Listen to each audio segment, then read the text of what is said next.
I've heard at Amazon, the top executives have a saying. They say, strong opinions lightly held.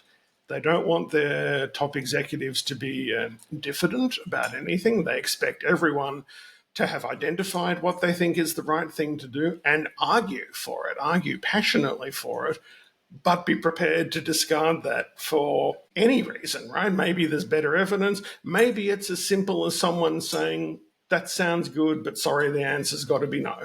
Right? You might Yeah. never actually be given a satisfactory response. You are still expected to just get on with what I like to call moving the story forward, right?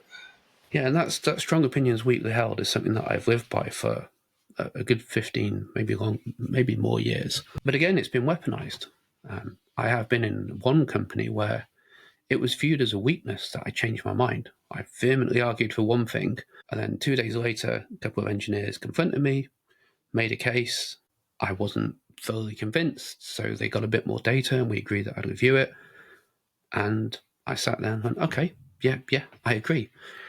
Next meeting I had with the other part of the executive, I was like, no, I've changed my mind, we're going for this. And it was viewed as a weakness rather than... So again, it can be weaponized a little bit in the long area. So it's a difficult one, but I wish more people would follow it. And I think that there is plenty of evidence from Amazon and other companies that it works very well if we give it that chance. And I think it's a great thing to have from leaders. You build a lot of loyalty from the people who are working for you if they know that they can disagree strongly with you, come forward and put forward data, and you will listen to it.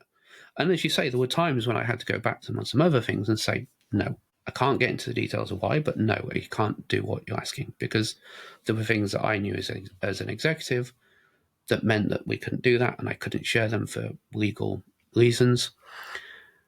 But because I'd listened and made that safe space from the rest of the time and been willing to adapt my mind, they were then happier to take that, or at least moaned at me less, that they were happy to understand that there must be a good reason for it. There must be it's not just that I was on a power trip or trying to assert some authority.